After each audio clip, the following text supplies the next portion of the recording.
फिर से YouTube channel में आपका स्वागत है। तो आज देखिए पढ़ाने जा रहे हैं क्लास 11th मैथ या अभ्यास जो फर्स्ट है, जो चैप्टर का नाम है समुच्चय यानी सेट्स, इसको इंग्लिश में बोलते हैं। तो देखिए हेडिंग के पॉइंट 1.3 है, जो रिक्त समुच्चय किसे कहते हैं यानी नूल वैल्यू के नूल सेट्स किसे कहते हैं। तो देखिए कल आपको बताया था कि रिक्त समुच्चय उसे कहते हैं कि ऐसा समुच्चय जिनमें कोई अवयव न हो, उसे हम क्या कहते हैं, रिक्त समुच्चय कहते हैं। जैसे मान लीजिए कि हम x² बराबर 4x कोई ले लेते हैं एग्जाम्पल, तो ये एक विषम संख्या है, तो क्या ये 4 विषम संख्या नहीं है, इसका मतलब कि ये क्या हो जाएगा, रिक्त समुच्चय हो जाएगा। देखिए तो पहला हेडिंग है रिक्त समुच्चय के बारे में पढ़ेंगे। तो देखिए ऐसा समुच्चय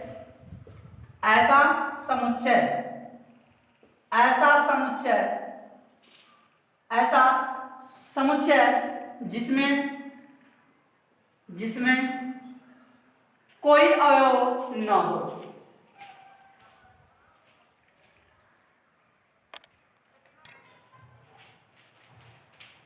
तो जी देखिए ये हो गया ऐसा समुच्चय जिसमें कोई अवयव न हो, उसे हम क्या कहते हैं, रिक्त समुच्चय का। जैसे एग्जांपल देख लीजिए, एग्जांपल ये है x² = 4 एक विषम संख्या है, तो क्या ये x² बराबर मान लीजिए, तो इसको यदि सरल करते हैं तो ये x बराबर 2 हो जाएगा। लेकिन क्या ये विषम संख्या है, तो ये 4 एक विषम संख्या नहीं है, इसलिए ये क्या है, रिक्त समुच्चय है। ठीक है, ये क्या है, रिक्त समुच्चय है। तो देखिए मझोले कोष्ठक में यानी मान लीजिए कि a बराबर इसको ले लिए, यानी मझोले कोष्ठक में इसको लिख देंगे a बराबर, मझोले कोष्ठक के अंदर लिख देंगे क्या, ऐसे, ये क्या 5। तो देखिए यानी नोट में देखिए, यानी इसके आगे हम नोट लिख देते हैं, नोट, ठीक है ना। तो देखिए रिक्त समुच्चय को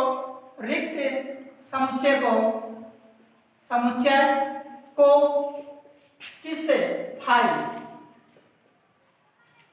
5 से प्रदर्शित करते हैं, 5 से क्या करते हैं, प्रदर्शित करते हैं। देखिए यहाँ क्वेश्चन में क्या लीजिए a बराबर क्या जी 5, क्योंकि ये क्या है, रिक्त समुच्चय, क्योंकि ये 4 एक कोई विषम संख्या नहीं है, इसलिए क्या हो जाएगा, रिक्त समुच्चय हो जाएगा। उसके बाद अब हम पढ़ेंगे अगला हेडिंग, जो आपको देखिए ये हमारा अपरिमित समुच्चय, ठीक है, यानी कौन समुच्चय, तो परिमित समुच्चय, यानी 1.4 हेडिंग पढ़ेंगे वो परिमित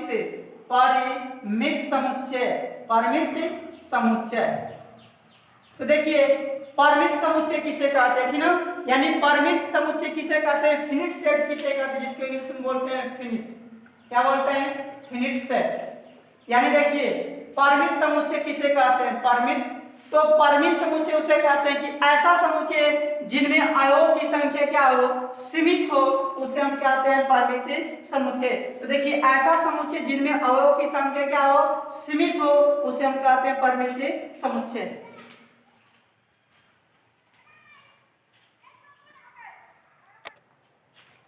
तो देखिए ये हो गया हमारा परिमित समुच्चय। परिमित समुच्चय किसे कहते हैं, यानी फिनिट सेट किसे कहते हैं, तो ऐसा समुच्चय जिसमें अवयवों की संख्या क्या हो, सीमित हो, उसे कहते हैं परिमित समुच्चय। जैसे एग्जांपल आप लोग देख लीजिए, जैसे एग्जांपल में ऐसे देख लीजिए, आप लोग ये ले लीजिए s बराबर मझोला कोष्ठक बना लीजिए, आप लीजिए 1, 2, 3, 4, 5, कहां तक 26 तक ले लेते हैं।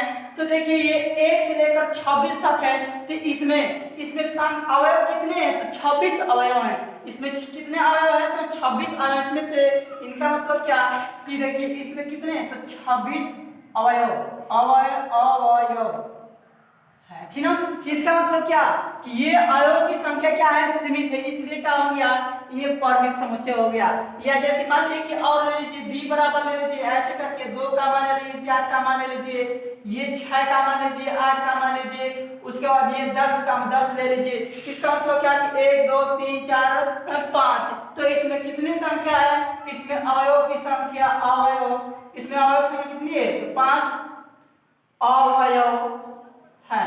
इसका मतलब कि जो सीमित रहेगा उसे परिमित समुच्चय कहेंगे, और जो असीमित रहेगा उसे अपरिमित समुच्चय कहेंगे।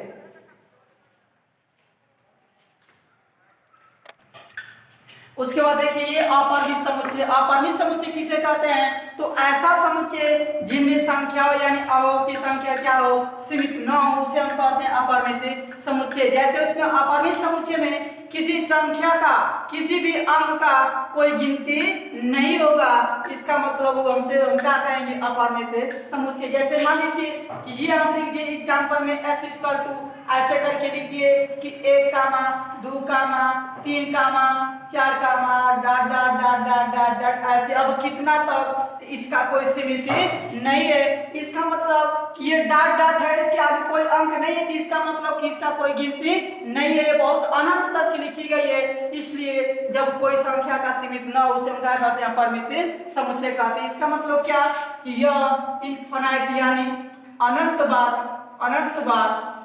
बार संख्या है।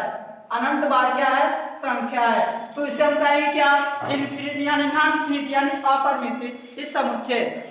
उसके बाद इसको भी ऐसे करके हम ले सकते हैं कि s बराबर यानी s बराबर ऐसे भी ले सकते हैं कि 2 कामा 4 कामा 6 कामा 8 कामा 10 कामा डॉट डॉट डॉट कर देते हैं। ये भी बहुत दूर तक है, इसका भी कोई संख्या सीमित नहीं है, इसलिए क्या है, अपरिमित समुच्चय है। तो देखिए जिन संख्या का सीमित हो उसे परिमित, और जिन संख्याओं का असीमित ना हो उसे क्या, अपरिमित। उसके बाद अब पढ़ेंगे हम समान समुच्चय। 1 पॉइंट हेडिंग 6 में पढ़ेंगे समान समुच्चय। समान समुच्चय, समान समुच्चय। देखिए समान समुच्चय किसे कहते हैं, तो ऐसा कोई दो समुच्चय जिनमें अवयवों की संख्या क्या हो, सामान्य हो, उसे हम क्या कहते हैं, समान समुच्चय कहते हैं।